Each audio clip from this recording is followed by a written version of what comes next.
Haleluya, shalom buat semua kita yang sudah hadir di rumah doa pagi dalam konsep tuntunan sepekan. Hari ini tanggal 27 Januari 2024 di Sabat Shalom. Nah, kita sedang mempertajam materi yang sudah disampaikan oleh siapa ini?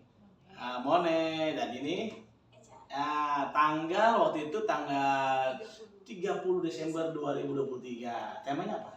Adalah kekuatan, dan ini penting sekali karena kemarin bicara tentang prinsip, bicara tentang moto, bicara tentang misi, visi, ya dan sebagainya. Dan hari ini kita bicara tentang kekuatan dan bagaimana mempertajam materi ini. Kita akan memulai dengan memuji menyembah Tuhan. Mari silakan dipimpin oleh Mone. Haleluya. Haleluya. Mari sama-sama kita siapkan hati kita. Haleluya. Biar pagi hari ini kita berjumpa sama Tuhan.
kesempatan yang Kau berikan ya Tuhan, sehingga kami di pagi hari ini kami bisa mendengar tuntunan dari diri-Mu ya Tuhan. Terima kasih ya Tuhan, biar tuntunan yang hari ini kami dengar tidak hanya kami dengar tapi dapat kami lakukan ya Tuhan. Terima kasih ya Tuhan, hanya dalam nama Tuhan Yesus. Haleluya.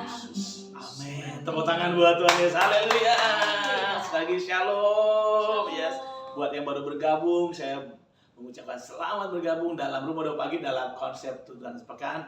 Dalam materi hari ini adalah kekuatan.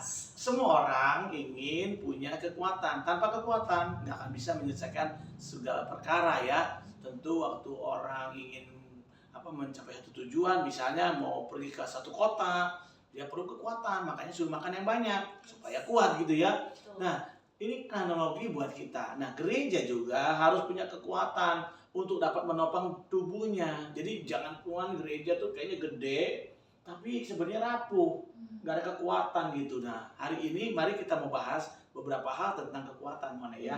Ya, silakan dulu, apa itu tentang kekuatan dan ada berapa beberapa poin dalam kekuatan itu. Ya, silakan. Jadi yang mau kita bahas di hari ini sebenarnya ada 4 poin. 4 poin. Nah, yang pertama adalah firman Tuhan. Yes, yang kekuatan. kedua adalah doa. Doa. Yang ketiga adalah pujian penyembahan. Yang keempat doa, pujian, penyembahan tadi gabung Yeah. ya. Pujian, penyembahan. Yes. Yang ketiga itu adalah komunitas. Yes. Dan yang keempat adalah pemberdayaan Roh Kudus. Wow, empowering. Yes. The Holy Spirit. Yes. Nah, apa sih yang tadi kan saya katakan kayaknya 4 nih kayak model kaki meja ya. Jadi mesti berempat nih. Kalau 3 kayaknya gonyeleng. Sebenarnya 3 nggak ada masalah ya. Kan bajai juga rodanya 3. Iya. Iya kan. Tapi nggak terbalik, tergantung yang nyetir. Iya, tapi kalau ingin stabil rodanya mesti 4, ya kan. Nah, sekarang mau bicara tentang yang pertama dulu nih. Tadi saya mau mulai dari definisi dulu ya.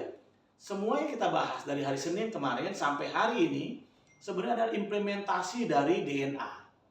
Ya, DNA kita apa? Restorasi Pondok Daud, itu prajurit-prajurit Tuhan yang kagak perkasa, yang mempunyai gaya hidup, Doa, pujian, penyembahan bersama-sama dalam unity siang dan malam yang melakukan kehendak Bapa pada zaman ini. Jadi dari DNA tadi nih diimplementasikan dalam visi, misi, moto atau prinsip, ya kan? Arti nilai-nilai gitu. Dan sekarang kita pada kekuatan. Nah, saya ingin mengulang lagi dulu sedikit supaya kita tahu sendi-sendi gereja itu di mana. Nah, kan ada namanya ibadah, ada namanya komunitas. Cool. Nah, kalau udah cool ya, ada komsel orang menyebutnya, kita cool ya. Jadi keseimbangan gereja itu pada saat dia bisa bersama-sama unity dalam ibadah bersama, tapi dalam ibadah kecil kita kayak cool dan supporting pendukungnya itu kuat. Nah, supporting pendukung itu namanya kekuatan tadi tuh, sendi-sendinya. Nah, sendi yang pertama adalah apa tadi? Firman Allah. Ayo coba mungkin boleh di-sharing dulu sedikit, nanti kita perdalam. Kalau yang aku dapat gitu ya Pak Yes. Gem, dari firman Tuhan, kenapa firman Tuhan ini jadi kekuatan? Karena Yes. firman Tuhan itu sebenarnya makanan, Nah, makanan buat kerohanian kita yes. gitu. Sama seperti kalau tubuh jasmani kita, kalau kita nggak makan aja Ya. berasa gitu ya, mau ngapa-ngapain lemes. Sama halnya dengan kerohanian kita. Yes. Kalau seandainya kita nggak kasih makan gitu, gimana kerohanian kita bisa mau kuat gitu. Nah, yang aku dapat itu salah satunya dari waktu Tuhan Yesus waktu lagi dicobain. Oh iya benar. Di padang gurun gitu Ya. kan. Itu kalau mau dibaca ada di Matius 4. Yes. Matius 4 ayat 1 sampai 11. Di situ Tuhan Yesus sendiri bilang gitu, ketika dicobai sama iblis, Tuhan Yesus bilang, makananku bukan roti saja gitu, bukan makanan jasmani saja, tapi makanan Tuhan Yesus sendiri adalah firman Tuhan. Firman Allah. Jadi apa yang keluar dari mulut Allah. Yes. Firman Allah itu adalah roti atau makanan. Jadi yang menimbulkan jadi kekuatan. Yes. Atau mungkin ada kesaksian sendiri, mungkin Eca disampaikan juga ya. Jadi kalau kita makan kayak kita harian makan biasa ya, ada zat besi ya, ada macam-macam, ada kapur dan ada mengandung ini dan itu, karbohidrat dan sebagainya macam ya. Tetapi di dalam firman itu terkandung macam-macam juga. Yes. Jadi firman itu ibarat kata ada yang manis, pahit, asam, asin ya. Karena artinya macam-macam itu jadi satu untuk menyehatkan kita. Yes. Nah, ada lagi ya bahwa kekuatan kita itu adalah firman Allah. Kata firman itu bukan hanya makanan saja, Jadi kekuatan kita adalah pelita. Firman itu pelita. Kenapa kok pelita jadi kekuatan ya? Atau firman jadi kekuatan dalam bentuk pelita? Selama ini orang kalau nggak lihat terang dalam gelap umumnya loyo. Ada satu penelitian dilakukan satu tikus di satu kotak dengan tanpa pencahayaan satu titik pun nggak ada. Dan satu lagi kotak tikus itu ditaruh di satu kotak yang ada pencahayaan sedikit. Nah, ditemukan bahwa yang tanpa pencahayaan sama sekali mati lebih cepat. Yang ada pencahayaannya bertahan sampai waktu dibuka dia masih aja cari celah untuk mencari sinar itu, terang itu. Jadi ternyata ya kalau dikatakan kenapa kok dia langsung mati cepat? Karena diduga tikus ini merasakan keputusasaan. Jadi nggak punya kekuatan lagi, nggak punya pengharapan lagi untuk berjuang. Kenapa? Gelap semua. Nah, waktu firman adalah pelita dan dia menjadi terang buat kita, dan itu menjadi kekuatan buat kita, pengharapan kita muncul untuk mengejar sang terang itu. Nah, karena tahun ini adalah tahun bangkit menjadi teranglah. Amin. Yesus adalah terang dunia. Dan kita nih kalau kita dipenuhi firman, maka terang itu ada di dalam kita. Amin. Dan itu adalah kekuatan buat kita. Suluh buat kaki kita. Jadi enggak nyasar gitu kan lebih. Jadi firman itu mantap banget ya, Cak. Kalau Eca pernah rajin baca Alkitab kan?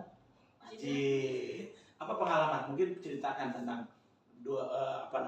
firman ini adalah kekuatan buat Eca. Yang Eca rasain. Ada? Ada lah pasti.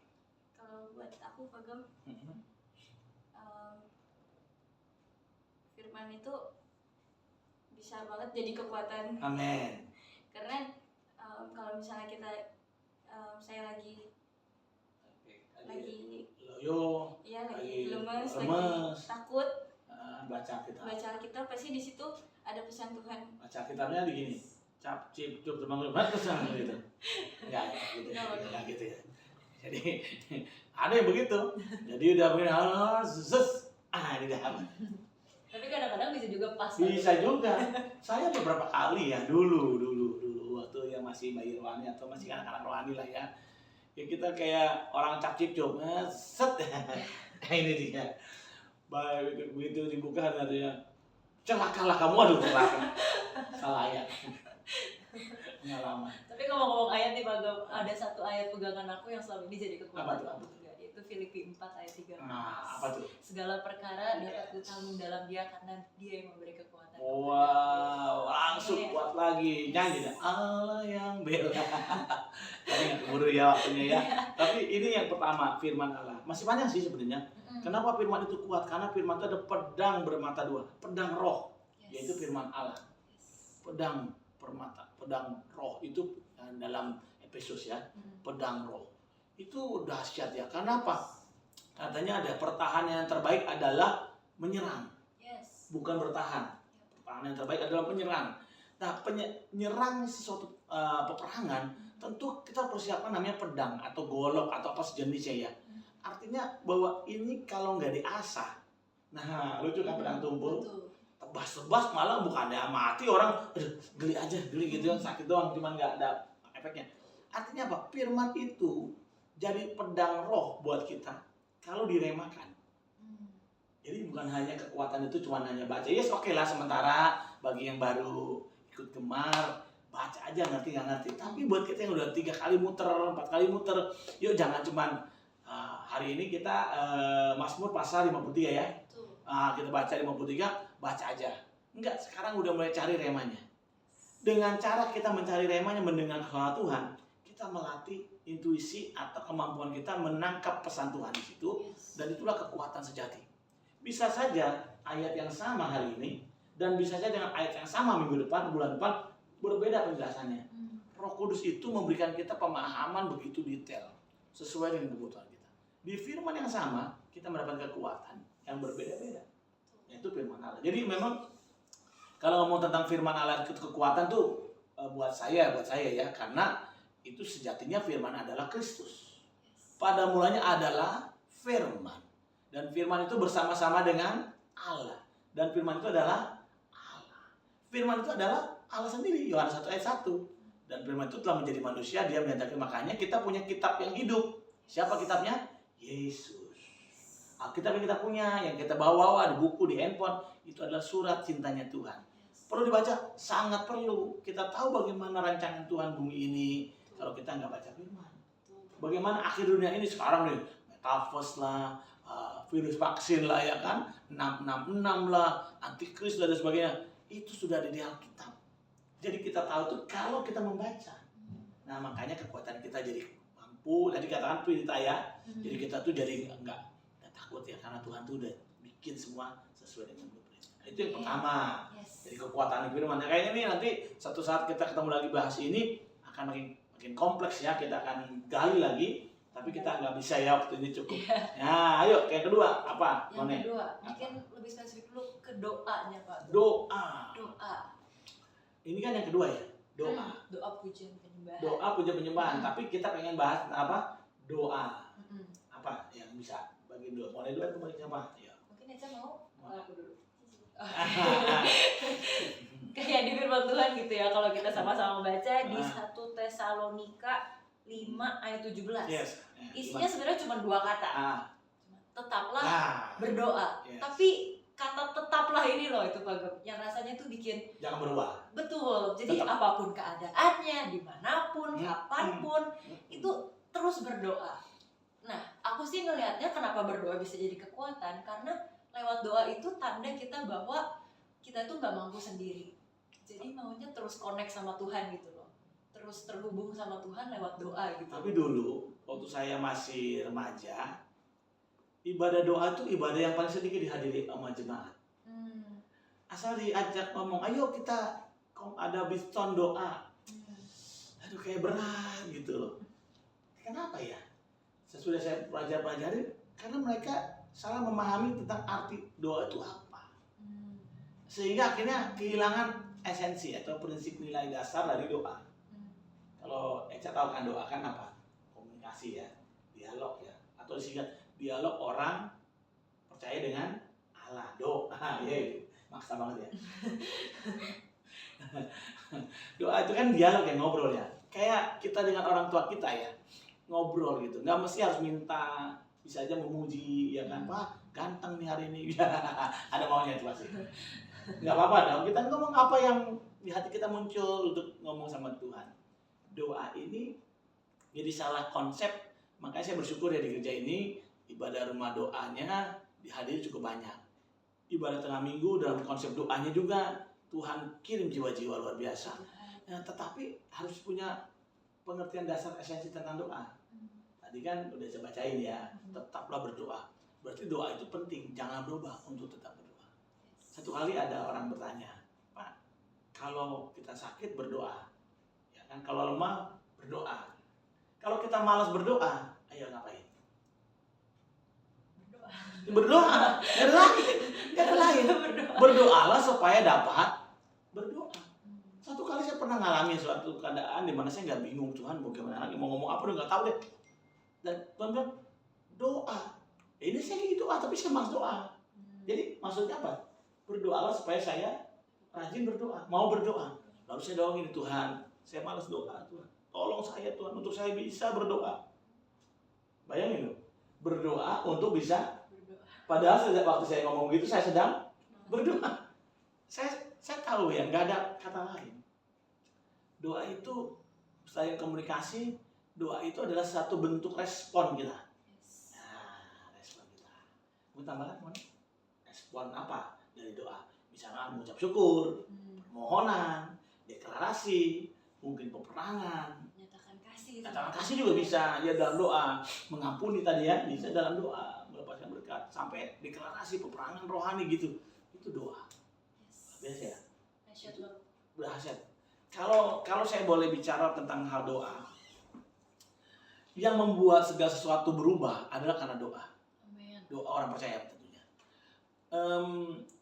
Saya kalau pengalaman cukup banyak ya. Saya ini ngalamin udah nggak ngerti mau bikin apa besok nih. Di ujung waktu besok mau bikin, aduh nih acara bisa berantakan, Tuhan tolong Tuhan. Hanya satu kalimat, Tuhan tolong. Tuhan buka jalan, acara itu bisa jalan dengan baik. Acaranya cukup ngeri karena itu melibatkan orang banyak dan itu waktu yang hadir juga ada kepala negara waktu itu. Karena waktu itu saya sedang menyiapkan bagian aransemen musik waktu itu, tim musik untuk pelantikan atau pelantikan satu organisasi pendeta se-Indonesia waktu di Jakarta, dan waktu itu ada presiden datang. Saya dengan sound system yang terbatas, alat musik terbatas, semuanya nggak ada yang support kayaknya. Waduh, ini segini gede ruangan itu, ruangan hotel yang dipakai itu besar sekali. Waduh, saya bilang sama tim semua, sama tim yang campur-campur, kita nggak tahu bagaimana modelnya. Kita pakai apa yang kita bisa, sambung begitu. Itu sebenarnya udah nggak memenuhi standar ya, tapi saya bilang Tuhan, serahkan sama Tuhan aja. Waktu itu semua nggak ada yang mau ngomong apa, cuma doa, Tuhan tolong, Tuhan tolong, Tuhan tolong, Tuhan tolong. Sekali storing itu ruangan akan bunyi semua, karena itu semuanya pakai speaker atas. Waduh, ngeri itu. Dan ini hadir itu ada banyak petinggi negara, dan saya merasa disitulah Tuhan.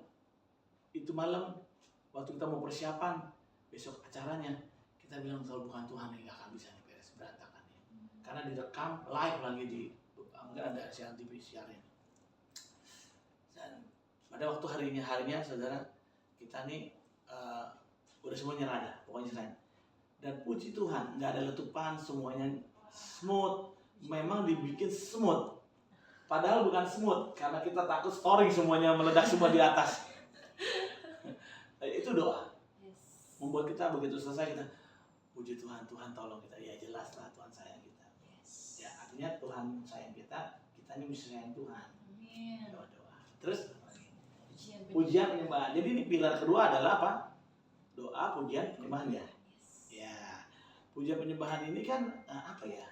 Sudah jadi makanan hari-hari kita nih ya. Di anak kita pujian penyembahan. Eca mungkin mau sampaikan pengalaman pujian penyembahan ya? Kaget. Saya sering mau nyembah Tuhan di kamar mandi, mungkin nyanyi nyembah Tuhan. Apa yang dirasakan kalau mau puji menyembah Tuhan? Tenang aja.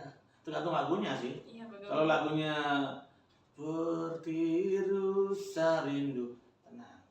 Tapi kalau lagunya bakar, bukan tenang. Dia terbakar. Tergantung lagunya. Apa sih yang dampak dari pujian penyembahan? Biar aja dulu. Tenang tadi satu. Yang kedua apa? Semangat nggak? Ada semangat. Allah yang bela sama semangat misalnya. Aku punya Tuhan yang besar gitu kan.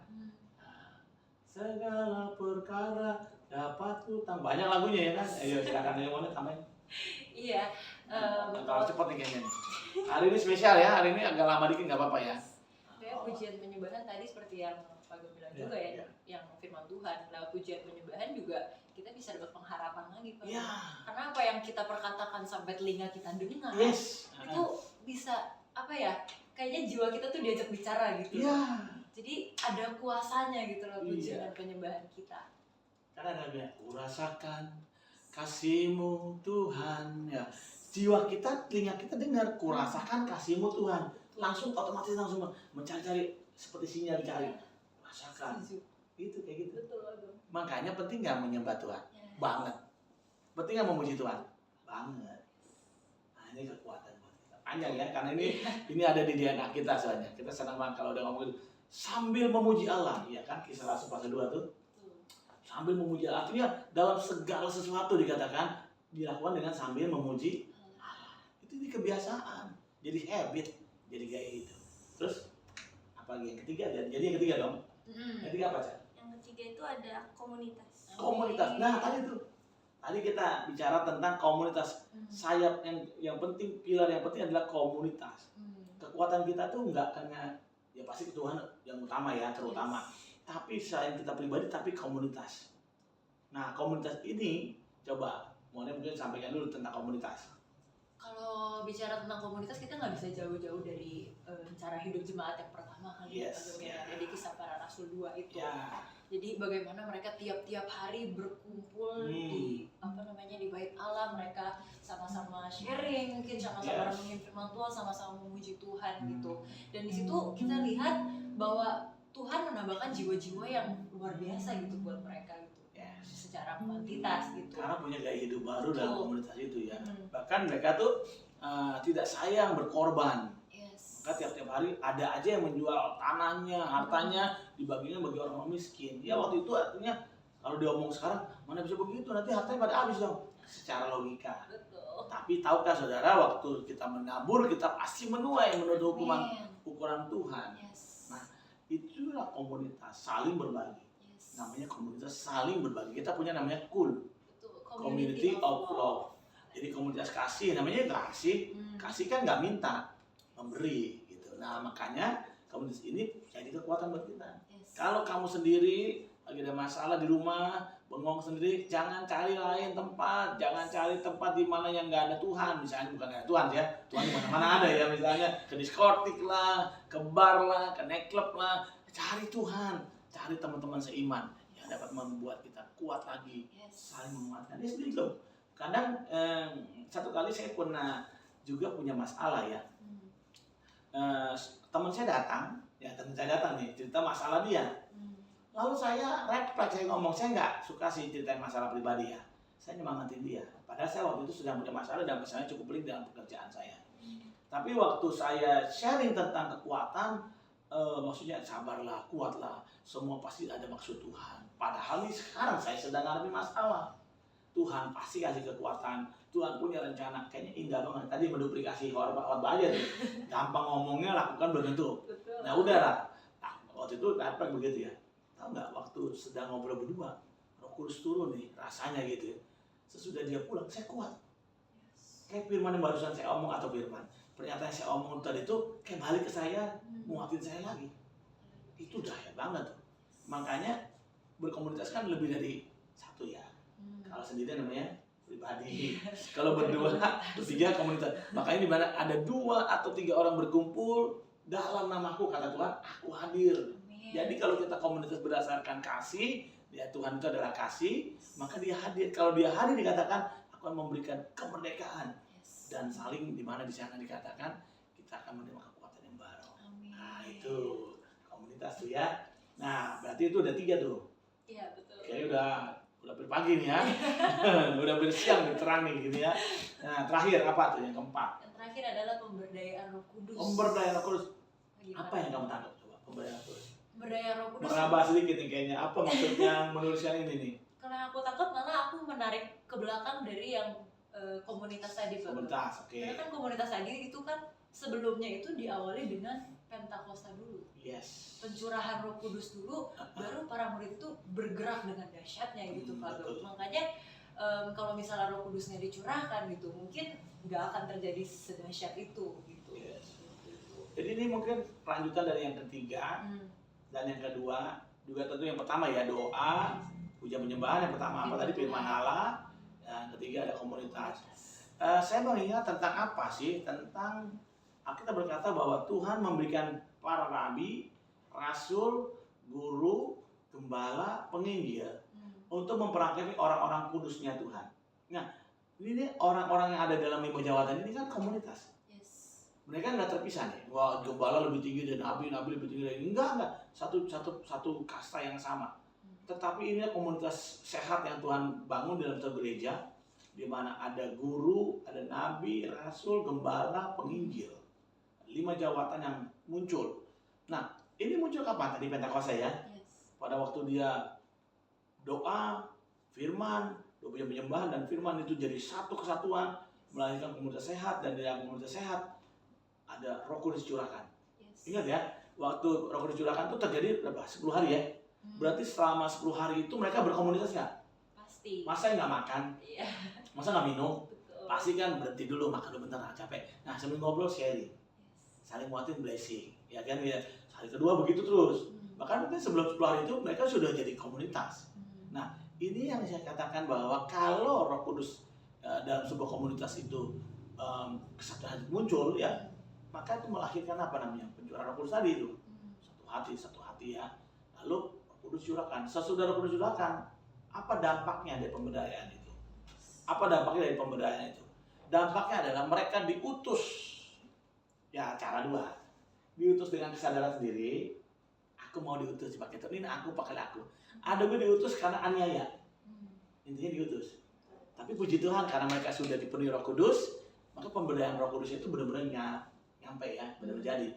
Thomas sampai ke India, ya kan, katanya gitu ya. Siapa tuh Paulus sampai ke Asia dan sebagainya. Petrus memang banyak di lokal di Yerusalem, ya kan, sama Yakobus. Tapi semuanya bergerak luar biasa. Pemberdayaan Roh Kudus. Apakah pemberdayaan Roh Kudus itu sudah selesai di zaman para rasul waktu itu? Belum. Tetap berlaku sampai hari ini. Karena untuk para murid, Para murid, kita semua murid Yesus. Ingat ya, waktu saya masih ingat sekali kejadian di Cepu, bagaimana Allah turun langkah ke Cepu dan melakukan mujizatnya, menggunakan orang-orang sederhana, bahkan gereja-gereja tradisional yang kita menyebut gereja tradisional, maksudnya yang sekarang pakai drum, musik yang bingar-bingar. Waktu itu gereja yang sangat-sangat sederhana, tetapi waktu Roh Kudus berkenan, dia curahkan urapannya. Bahkan lebih dahsyat lagi, sesudah Cepu itu tahu apa? Soe. Bagaimana anak-anak muda dipenuhi Roh Kudus, diberdayakan, mendoakan orang sakit sembuh, orang mati bangkit. Dahsyat banget waktu itu, dan sekarang masih terjadi. Amin. Kita berdoa, kita sekarang sedang mempersiapkan, berdoa sama Tuhan.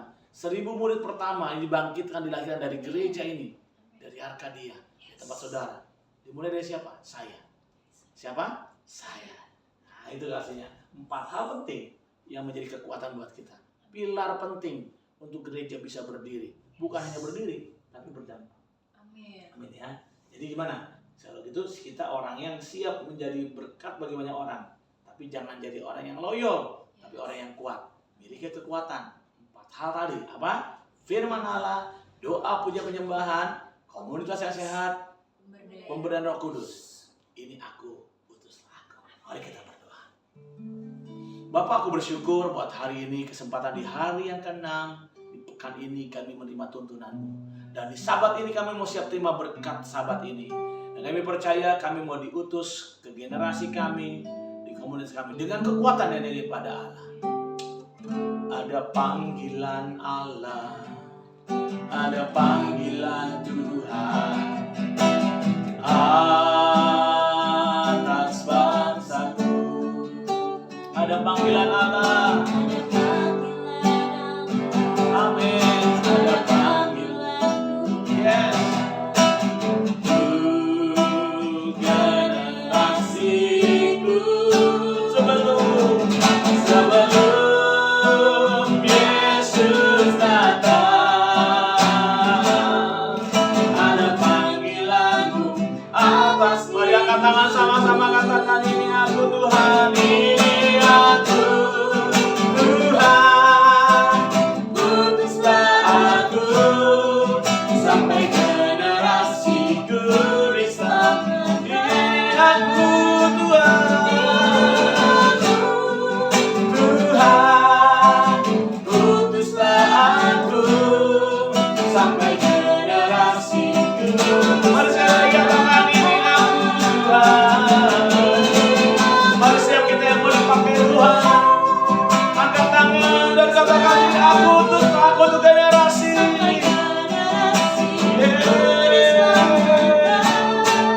Ini aku Tuhan. Putuslah aku sampai generasiku, sampai generasiku, sampai generasiku diselamatkan, sampai generasi, sampai generasiku diselamatkan. Haleluya. Mari siap kita buka tangan kita, aku berdoa buat tangan-tangan yang terangkat, hati terbuka. Pengurapan Tuhan melawat setiap kami di rumah-rumah, dimanapun kami mengikuti rumah doa pagi ini. Biar pengurapan mengajar kami dan melepaskan pengurapan menjadi kekuatan buat kami baru, kekuatan yang baru buat kami. Dalam nama Yesus, terima. Dalam nama Yesus, terima. Kami percaya Tuhan mengurapi setiap kami. Dan karena gereja Tuhan, angkatlah tangan kita, dimanapun kita berada, respon yang berkat di sabat hari ini. Tuhan memberkati dan melindungi engkau. Tuhan menyinari engkau dengan wajahnya dan memberi kau kasih karunia. Tuhan menghadapkan wajahnya kepadamu dan memberi kau damai sejahtera. Malah bersuka cita segala berkat yang berlimpah-limpah. Berkat dari Bapa di surga, cintanya Tuhan Yesus dan penyertaan Roh Kudus yang manis indah menyertai mulai hari besok dan sampai selama-lamanya. Semoga Tuhan berkata percaya, katakan Amin. Tepuk tangan buat Tuhan Yesus. Jangan lupa ya, ini hari terakhir tuntunan sepekan, bukan berarti besok Senin gak ada lagi. Tapi Senin kita mulai dari Rumah Doa Pagi dalam ibadah. Haleluya. Ya, tanggal 29 Januari sama Mas B, bulan yang baru. Nggak kerasa. Yes. Mau masuk Februari. Jadi kita semua kembali lagi dalam Rumah Doa Pagi. Jangan lupa besok Minggu ibadah ya. Kita punya ibadah, ada pagi, juga ada sore di City Park juga ya. Tuhan Yesus berkati. Saya Anton. Saya Mone. Yes. Saya Eca. Mengucapkan Tuhan Yesus memberkati. Shalom.